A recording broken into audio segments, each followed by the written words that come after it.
Hello? Hi, this is SBS Radio calling for your interview for the Indonesian program. Yeah, this is Irfan Pramono. You're on in about half a minute, so I'm just going to put you on hold and then you'll be on air, okay? Yeah, okay. Yeah.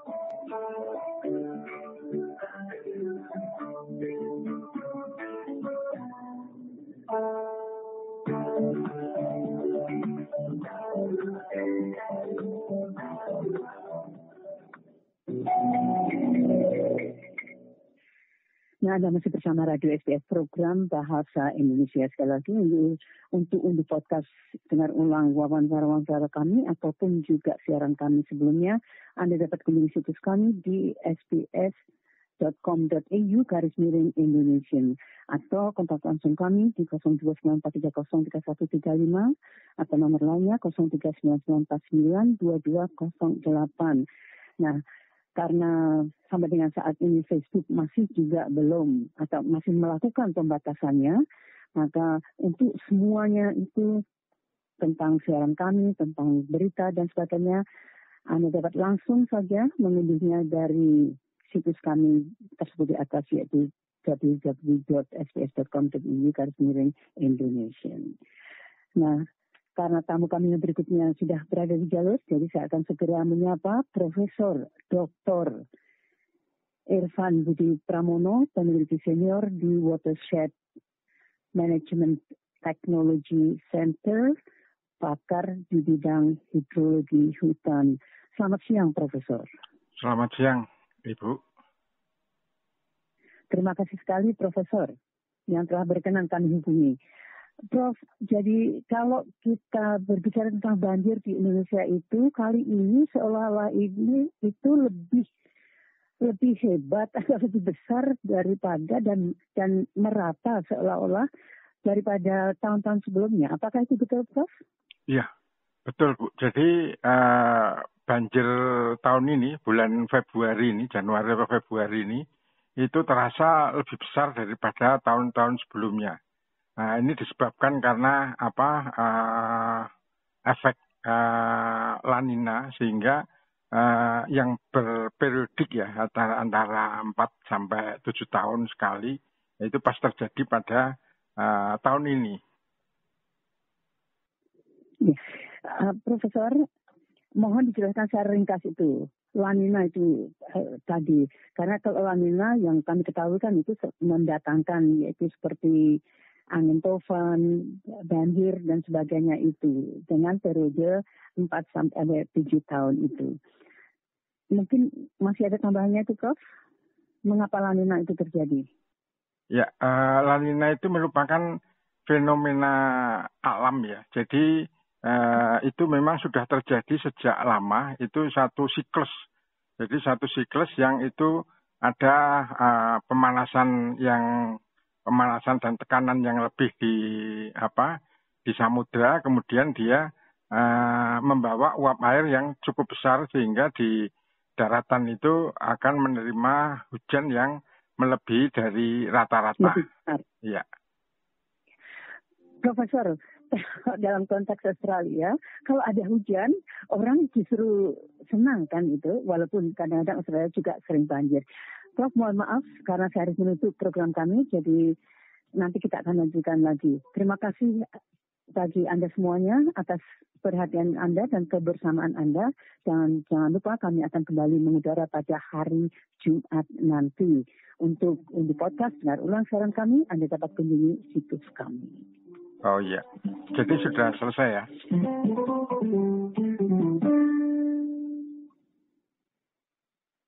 Profesor, kita dapat lanjutkan. Ya. Prof, tadi saya katakan bahwa kalau di Australia justru hujan itu dinantikan karena ada beberapa daerah dan bahkan kadang-kadang sampai bertahun-tahun itu tidak hujan, itu tidak menerima curah hujan. Ya. Nah, tadi dikatakan bahwa kali ini itu hujan yang berlebihan. Nah, ini kan ada bermacam-macam juga kan, Prof. Ini ada orang mengatakan hujan itu ada hujan tiban, hujan kiriman, apa itu memang ada bedanya itu, Prof? Kalau hujan tidak ada. Kalau banjir ada banjir kiriman ya, misalnya daerah hulu hujan, hilirnya nggak hujan, nah itu bisa. Nah, kejadian banjir ini selain dari hujan tadi, kita juga dipicu oleh kondisi daerah aliran sungainya yang sudah kurang mendukung untuk meresapkan air ke dalam tanah, sehingga sebagian besar air hujan itu menjadi aliran permukaan yang mengumpul di sungai menjadi banjir dan meluap ke palung-palung sungai yang di bagian hilirnya. Profesor sudah menyinggungnya, yaitu tentang daerah resapan itu sendiri. Ya. Nah, ini Indonesia kan seolah-olah itu, kalau saya pantau itu Prof, katanya ya bagaimana kita tidak banjir. Satu, bukan saja karena posisi atau topografi dari daerah tersebut, tapi juga karena daerah resapan yang semakin kecil. Memang demikian, Prof? Iya, betul. Contohnya yang paling mudah ya, di Jakarta itu, di Das Ciliwung itu, Jakarta dan Das Ciliwung dan sekitarnya, ada 13 sungai itu, pemukimannya itu sudah melebihi dari 50%, ada 51% studi kami tahun 2015 dulu. Sehingga air itu nggak bisa masuk ke dalam tanah. Dia mengalir menjadi aliran permukaan. Ini yang harus dirubah kita. Paradigma yang selama ini dijalankan, kan air bagaimana membuang air sepatnya ke laut. Nah itu paradigma tadi harus dirubah menjadi bagaimana meresapkan air ke dalam tanah sebanyak-banyaknya. Nah, sehingga dengan meresapkan air ke dalam tanah sebanyak-banyaknya itu sebetulnya mengatasi permasalahan lain. Saya katakan ini 4-in-1. Jadi mengesapkan air ke dalam tanah itu pertama bisa mengatasi banjir, kedua bisa meningkatkan persediaan air tanah untuk musim kemarau, kemudian yang ketiga dia bisa mengurangi intrusi air laut yang masuk. Kemudian yang keempat adalah mengurangi penurunan muka tanah, terutama di daerah-daerah pesisir. Ya. Nah, Prof, sekarang masalahnya kalau itu 4-in-1, ini kan banyak sekali kan ibaratnya itu keuntungannya. Mengapa tidak dilakukan, Prof? Ya, karena dalam menangani banjir ya, ini selama ini kita itu jalan sendiri-sendiri. Jadi masing-masing sektor juga jalan sendiri, masing-masing Pemda sendiri. Harusnya dalam menangani banjir ini seperti orang main sepak bola. Itu tujuan utamanya atau goalnya itu adalah pengurangan banjir. Jadi tiap-tiap sektor itu mempunyai tujuan yang sama bagaimana mengurangi banjir. Nah, seperti kita ketahui bahwa meresapkan ke dalam tanah itu sudah banyak didengungkan untuk membuat sumur resapan. Namun dalam kenyataannya itu nggak banyak dipatuhi. Misalnya harus sebelum bangun rumah, sebelum memberikan IMB nanti harus dicek ada sumur resapannya atau enggak. Namun kenyataannya banyak yang tidak membuat sumur resapan. Padahal kita tahu sumur resapan itu bisa, menurut studi kami, itu bisa mengurangi banjir sampai 21% untuk di Jakarta. Itu baru sumur resapannya saja, belum yang lain-lain. Nah, dengan adanya ini mungkin harus dirubah paradigma baru tadi, tidak mengalirkan secepatnya air hujan itu ke laut, tapi meresapkan ke dalam tanah. Profesor, ini saya melihatnya dari penjelasan singkat Profesor itu berarti dibutuhkan perubahan mindset bukan saja oleh warga atau penduduk Indonesia, tapi juga oleh para pejabat itu sendiri, Prof. Betul. Terutama pejabat-pejabat yang terkait. Iya, betul sekali. Nah, ini bagaimana mencapainya itu, Prof? Itu sebetulnya kita kan sudah punya peraturan pemerintah ya, PP nomor 37 tahun 2012 tentang pengelolaan DAS. Jadi pengelolaan DAS kalau dia wilayahnya antar kabupaten itu dikelola oleh provinsi. Maksudnya dikelola itu sejak dari perencanaannya, kemudian pelaksanaan dan monitoring dan evaluasinya. Tapi jika DAS itu melewati 2 provinsi, itu dikelola oleh pemerintah pusat. Nah, ini yang penerapan ini yang belum banyak berjalan. Sehingga dalam menangani banjir atau pengelolaan DAS ini seolah-olah tidak ada komandannya. Nah, seperti kemarin waktu banjir Jakarta, Pak Gubernur Jakarta bilang, oh ini banjirnya dari hulu katanya. Nah, padahal kan harusnya dia terintegrasi antara hulu dan hilir. Tidak bisa, Jakarta tidak bisa menangani banjir itu sendiri. Misalnya dibikin saluran drainase yang sebanyak-banyaknya. Tapi kalau pasokan air banjir dari hulunya tidak dikurangi atau diresapkan ke dalam tanah, itu tidak akan pernah cukup lagi. Sehingga ini harus ada komandannya, terintegrasinya antara beberapa provinsi maupun di antara beberapa kabupaten. Profesor, saya akan mengacu pada konsep gotong royong ini. Ya. Ini gotong royong itu akan bisa terjadi. Gotong royong arti ansihnya atau harafiahnya adalah saling membantu, kan begitu kan? Ya. Bekerja sama. Ya. Nah, saling membantu atau bekerja sama itu kan tidak akan dapat terjadi kalau tidak adanya kolaborasi atau kesadaran bersama bahwa mereka harus membantu. Nah, sekarang seperti contoh profesor tadi, ya, mengapa daerah-daerah itu atau ya mungkin dari daerah terus nanti ke atasnya kabupaten terus sampai dengan provinsi dan sebagainya, mengapa itu masalah kolaborasi dan koordinasi itu seolah-olah ini tidak seringnya dilupakan begitu, Prof?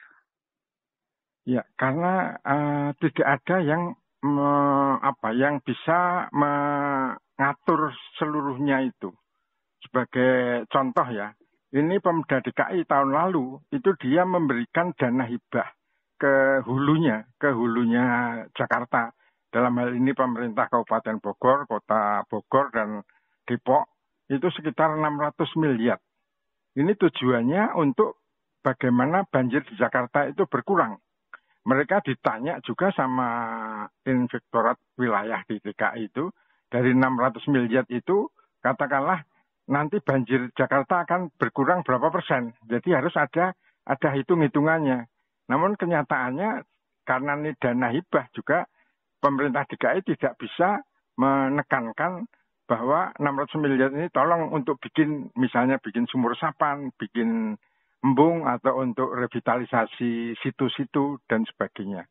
Nah, ini mungkin harus pemerintah pusat karena ini kan ada 2 gubernur ya, Gubernur DKI sama Gubernur Jawa Barat. Ini pemerintah pusat yang harus turun tangan untuk mengkoordinir ini. Profesor, saya masih belum tidak bisa menerima artinya itu. Saya ini orang awam, tapi saya tidak bisa menerima karena ini untuk kepentingan bersama dan sebagainya. Dan masalah banjir ini sudah dari zaman bahula ibaratnya itu menjadi beban bagi kita semua. Tetapi mengapa masih juga belum ada suatu apakah bukan satgas lagi, Prof, tapi suatu otoritas yang menangani masalah ini seperti Profesor katakan tadi. Jadi sebetulnya apa yang perlu dilakukan dalam waktu yang segera itu, Prof? Karena kalau kita lihat banjir di Kalimantan Selatan itu awalnya yang menggegerkan itu tadinya karena banyak sampai tergenang berapa ratusan rumah kan itu, Prof, bahkan mungkin ribuan pula itu. Ya, untuk yang banjir khususnya Kalimantan Selatan itu sebetulnya kan banjir dari Sungai Barito. Sungai Barito itu wilayahnya meliputi Kalimantan Selatan dan Kalimantan Tengah. Nah, yang Kalimantan Selatan itu sebetulnya hanya menerima banjirnya dari hulunya. Nah, kalau kita lihat, itu Kalimantan Selatan itu menempati porsi yang mungkin hanya sekitar 40% dari luas daerah aliran Sungai Baritonya. Nah, kebetulan daerah Kalimantan Selatan memang topografinya yaitu sangat datar. Ada beberapa tempat yang ketinggiannya itu sudah di bawah permukaan air laut. Ini karena penurunan muka tanahnya itu sangat drastis. Ada di beberapa tempat itu hampir sampai ada yang 20 cm per tahun. ada beberapa tempat yang hanya 10 atau 15. Nah, ini kenapa terjadi? Karena pengambilan air tanahnya itu terlalu banyak, masif. Kemudian pasokan air tanah ke dalam tanahnya itu sangat kurang. Sehingga terjadi rongga-rongga, akhirnya muka tanahnya turun. Kemudian ke tinggi tempatnya tadi juga lama-lama akan turun. Nah, ini untuk 10 tahun ke depan atau 30 tahun ke depan, banjir di Indonesia itu akan makin parah kalau tidak diatasi secara alami. Secara alami dengan masukkan air hujan itu sebanyak-banyaknya ke dalam tanah. Prof, secara strategis itu memang semua lini dari pemerintahan itu harus bekerja untuk ini kan, untuk ya menangani masalah ini. Seperti Profesor katakan, berarti harus ada suatu sosok atau figur yang atau suatu badan yang bertanggung jawab, bukan hanya badan penanggulangan bencana, itu maksud saya, Prof. Nah, mengapa sampai dengan saat ini itu pemerintah belum membentuk badan tersebut, Prof, misalnya? Ya, sebetulnya sudah diusulkan banyak pihak. Bagaimana kalau DAS ini dikelola seperti badan otorita, sehingga orang-orang yang terlibat di situ itu sudah patuh semua dengan badan otorita tadi. Namun kenyataannya masih mengalami beberapa hambatan.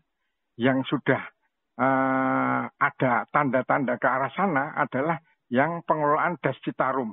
Itu yang dikelola oleh, diketuai oleh Menko Maritim. Sehingga betul-betul semua terlibat sana. Sampai tentara-tentara itu ikut porsi menjaga seperti itu. Nah, mungkin yang nanti solusi untuk bagaimana ada badan yang kuat untuk mengelola DAS ini, mungkin ada beberapa alternatif yang bisa dilakukan. Ya, mungkin ada beberapa dulu itu ada usulan-usulan yang agak ekstrim ya. Seperti DAS Bengawan Solo itu minta diusulkan jadi provinsi. Provinsi jadi diketuai oleh gubernur gitu, gubernur khusus. Nah, tapi kan itu juga tidak mungkin karena akan merubah banyak hal. Jadi saya kira bisa kita melihat, mencontoh dari luar negeri. Jadi kayak di Eropa itu kan DASRIN itu melewati beberapa negara. Namun mereka bisa ada satu badan yang mengelola itu sehingga negara-negara yang dilewati itu patuh dengan kesepakatan atau aturan yang disusun bersama. Nah, itu yang mungkin perlu kita contoh untuk pengelolaan ini supaya betul-betul banjir ini tidak semakin parah tapi bisa dikurangi. Harusnya bisa, Prof, mungkin harus dibentuk suatu kementerian tersendiri itu, misalnya. Itu salah satu di antaranya. Nah, Profesor, karena bidang profesor itu, bidang research profesor itu kalau saya tidak keliru, itu adalah mengenai hidrologi hutan. Nah, ini sejauh mana itu, Prof? Apakah hutan itu dapat membantu ini, memitigasi dari bencana banjir itu? Pasti dapat itu, Prof. Ya, jadi selama ini kan orang-orang akan kalau terjadi banjir pasti akan disalahkan kondisi hutannya. Nah, hutan sendiri itu berdasarkan penelitian saya sudah selama 30 tahun lebih ini, hutan itu mempunyai keterbatasan. Keterbatasan dalam mengendalikan banjir jika hujannya itu sudah melebihi 70 mm per jam intensitasnya, 70 sampai 100 mm per jam. Di Jawa ini, di Jawa Tengah khususnya, itu dengan hutan pinus itu dia hanya mampu menahan air dengan intensitas hujan 70 mm per jam. Kemudian di luar Jawa, di Kalimantan Selatan, penelitian kami menyebutkan bahwa hutan dapat menahan curah hujan sampai 100 mm per jam. Nah, kalau sudah melebihi itu, hutan sudah tidak mampu lagi untuk menahan air hujan menjadi banjir. Sehingga harus dilakukan beberapa penerapan teknik konservasi air yang perlu. Profesor, ini memang agak jelimet ibaratnya pertanyaan saya, tapi sebenarnya juga tidak. Saya hanya ingin tahu saja, kalau intensitas 70 sampai dengan 100 mm itu berarti resapannya itu berapa porsi itu, Prof? Kalau intensitasnya, air yang dapat diresap. Ya, intensitasnya sudah 70 mm, itu hutan, kondisi tutupan hutan, kondisi tutupan non-hutan, Tegal maupun pekarangan itu posisinya sudah sama. Jadi air yang jatuh di atas hutan tadi, itu kondisi tanahnya sudah jenuh. Mungkin sekitar dia bisa masuk sampai 50 mm katakanlah. Dengan intensitas hujan 50 meter, dia bisa memasukkan air hujan itu ke dalam tanah. Namun kalau sudah 70 mm, dia sudah nggak bisa lagi, sehingga dia menjadi aliran permukaan yang menyumbang banjir di sungai-sungai. Banjir yang lebih besar, iya, yang lebih besar. Nah, jika demikian, Prof, bagaimana? Karena ini bidang Profesor, untuk memanfaatkan hutan itu sendiri supaya mempunyai peran yang lebih besar itu bagaimana? Apakah masih dapat, Prof? Atau ada begitu? Ya, ada. Jalan yang dapat dilakukan? Ya, ada. Ini beberapa perlakuan yang dilakukan di hutan pinus di Tawangmangu, itu di Solo ya, di Kabupaten Karanganyar itu, di kawasan hutan itu dibikin rorak. Rorak itu jebakan air. Jebakan air, jadi tiap-tiap lereng tertentu, itu air itu diusahakan meresap ke situ, tidak mengalir. Jadi ada kayak kolam-kolam itu.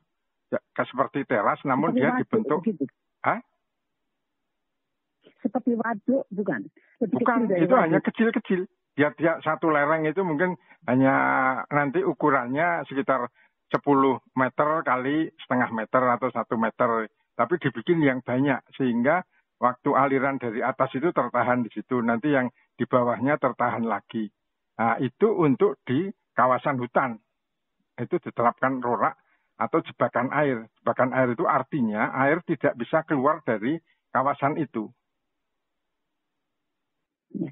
Prof, ini sebetulnya ada manfaat lain pula kan? Karena dengan adanya, ini saya berpikir yang keluar ini Prof, keluar maksudnya itu keluar dari banjir itu saja. Ya. Tapi kalau ada jebakan-jebakan air ini yang banyak dan itu bisa diatur sedemikian rupa, apalagi kalau itu daerahnya di lereng-lereng gunung dan sebagainya, ini kan akan dapat menimbulkan suatu kawasan ekoturisme kan itu, Prof? Iya, betul sekali. Jadi ada satu bentuk ekoturisme seperti itu. Ini kebetulan saya sedang ada di Gombong, di Jawa Tengah, di kawasan hutan. Kemarin saya masuk, ternyata penduduk desa itu sudah memanfaatkan kawasan hutan yang di pinggir sungai itu menjadi tempat-tempat rekreasi.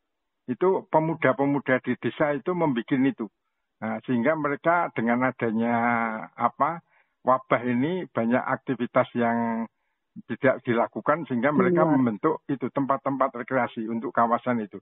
Demikian juga di kawasan hutan nanti dengan adanya jebakan-jebakan air tadi, nanti air yang keluar dari hutan di musim kemarau akan lebih banyak. Sehingga misalnya di bawah itu nanti ada air terjun atau ada sumber-sumber air, itu akan makin tinggi debitnya. Sehingga akan bisa menarik wisatawan yang datang ke situ.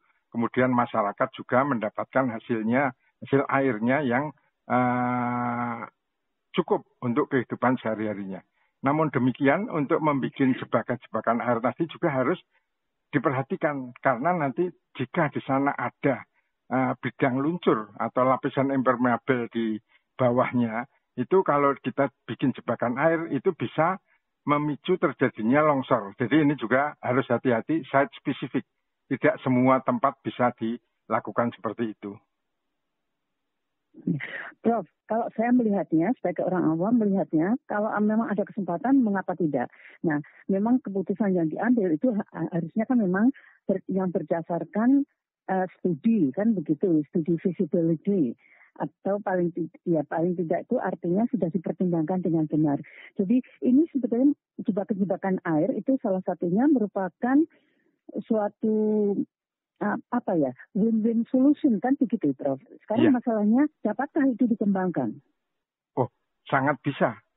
Ya, sangat bisa. Karena itu bisa dikembangkan untuk di kawasan hutan, di kawasan perkebunan. Itu tinggal ada political will dari pemerintah. Misalnya untuk kawasan-kawasan yang dibutuhkan untuk perlindungan itu kalau di Jawa perhutani, di luar Jawa di pengusaha-pengusaha hutan itu diwajibkan untuk menerapkan konservasi air tadi, sehingga betul-betul mereka selain menghasilkan kayu itu juga menghasilkan lingkungannya. Nah, ini sebetulnya lingkungan ini yang mahal, termasuk hasil airnya, hasil air bersihnya. Profesor, kalau sudah ada anjuran, tapi sekarang kenyataannya ini banjir masih di mana-mana. Kalau kita berbicara di Jawa saja itu misalnya, berarti kan itu belum berjalan begitu loh Prof. Jadi di mana ini kendalanya? Lagi-lagi di mana kendalanya ini? Mengapa inisiatif yang baik itu tidak dapat dikembangkan itu misalnya?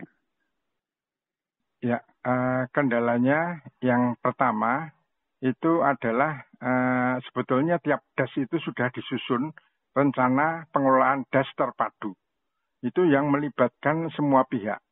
Kemudian mereka RP-DAS-T tadi singkatannya, rencana pengelolaan das terpadu itu ditandatangani oleh gubernur. Nah, sebetulnya bagaimana tiap-tiap sektor maupun tiap-tiap level pemerintah provinsi, kabupaten maupun kota itu mau melaksanakan apa-apa yang sudah terencanakan di RP-DAS-T tadi, rencana pengelolaan das terpadu ini. Namun kenyataannya kan itu susah. Profesor, mengapa saya tertawa? Karena Profesor menggunakan kata mau. Mereka mau melaksanakan. Ya ini kalau sudah perintah kan harus dilaksanakan. Kan harusnya begitu. Kalau tidak mau berarti ada sanksinya. Dan karena tidak mau harus dicari. Mengapa mereka tidak mau? Berarti ini masalah kontrol juga, Prof. Itu. Ya. Nah, ini masing-masing sektor itu biasanya sudah punya prioritasnya masing-masing.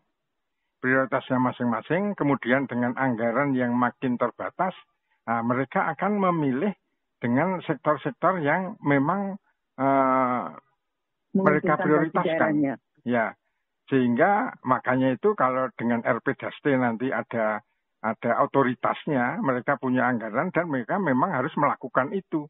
Kalau sekarang kan ini masing-masing sebetulnya RP-DAS-T disusun oleh masing-masing sektor juga. Namun dalam kenyataannya dengan anggaran yang terbatas, apalagi selama COVID ini yang anggaran banyak dipotong itu, sehingga masing-masing sektor akan menyelamatkan dengan tupoksinya sendiri-sendiri, tidak akan memperluas apa-apa yang dulu memang sudah disepakati dalam rencana pengelolaan das terpadu tadi. Profesor, jadi setelah kita berbicara ini tentang mengapa itu terjadi dan bagaimana penanganannya dan apa yang seharusnya dikerjakan. Jadi sekali lagi kalau kita artinya dalam secara umum itu, jadi apa yang perlu dilakukan oleh pemerintah Indonesia atau bagaimana pemerintah itu menangani banjir ini, Prof? Ya, yang pertama adalah identifikasi. Kalau dalam point form. Dalam? Ya. Point form, Prof. Artinya misalkan, jadi untuk menangani masalah banjir itu 1, ini 2, 3, begitu, Prof. Itu supaya lebih jelas lagi. Ya, dalam menangani banjir itu harus identifikasi dulu penyebabnya, karena banjir itu merupakan satu simptom. Nah, simptom kita lihat penyebabnya tadi. Penyebabnya banjir itu kan di beberapa tempat macam-macam. Itu yang harus ditangani. Kemudian disusun rencana jangka pendeknya, mungkin untuk 1-2 tahun sampai 3 tahun, rencana jangka menengah 5 tahun, dan rencana jangka panjang. Hanya selama ini untuk mengatasi banjir itu masih terfokus pada aspek rehabilitasinya. Jadi aspek yang lain-lain itu agak terlupakan, padahal dengan adanya banyak pihak yang terlibat di dalam menangani banjir ini, itu termasuk aspek pemanfaatannya. Pemanfaatannya itu tidak pernah mungkin diajak bicara. Contohnya pemanfaat air ini adalah PDAM. Nah, PDAM itu kan sebetulnya sebagai memanfaat PDAM atau di pertanian untuk irigasi. Ya, itu yang harus kita ajak bagaimana kita mencegah banjir ini supaya suplai air untuk PDAM itu terjamin, suplai untuk irigasinya juga terjamin. Kemudian ada yang kurang diperhatikan juga, yaitu aspek penguatan kelembagaan yang tadi jadi masalah krusial tadi.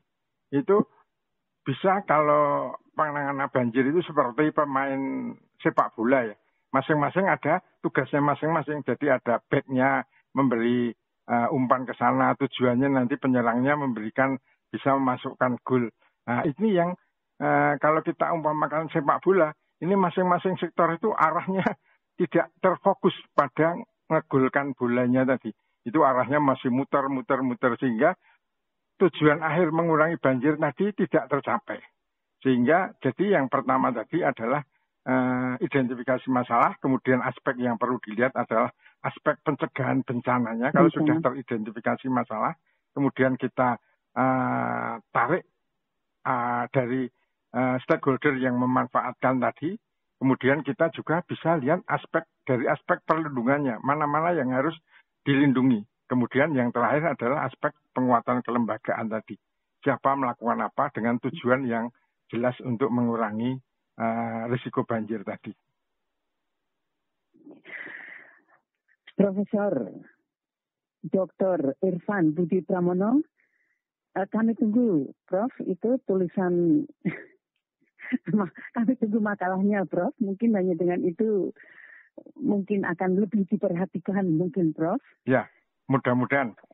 Nanti tanggal 3 saya akan ada webinar di Banjir Semarang. Ini kan kantor gubernurnya juga kebanjiran nih. Jadi yang buka nanti adalah Gubernur Ganjar Pranowo. Kita akan bicara tentang Banjir Semarang.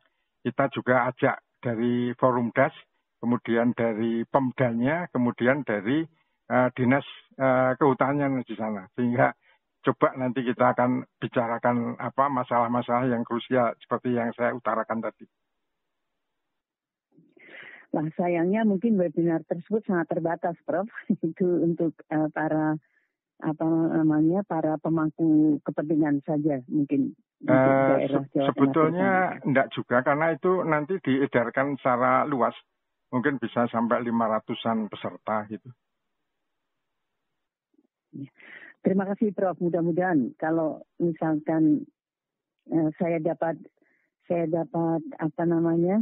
akses mengikutinya, mungkin saya dapat belajar lebih banyak lagi begitu, Prof. Maksud saya. Ini dengan Bu Sridian.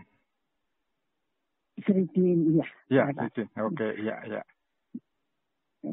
Profesor, terima kasih sekali dan mudah-mudahan di lain kesempatan kami dapat menghubungi Profesor lagi. Oke, terima kasih sama-sama, Bu.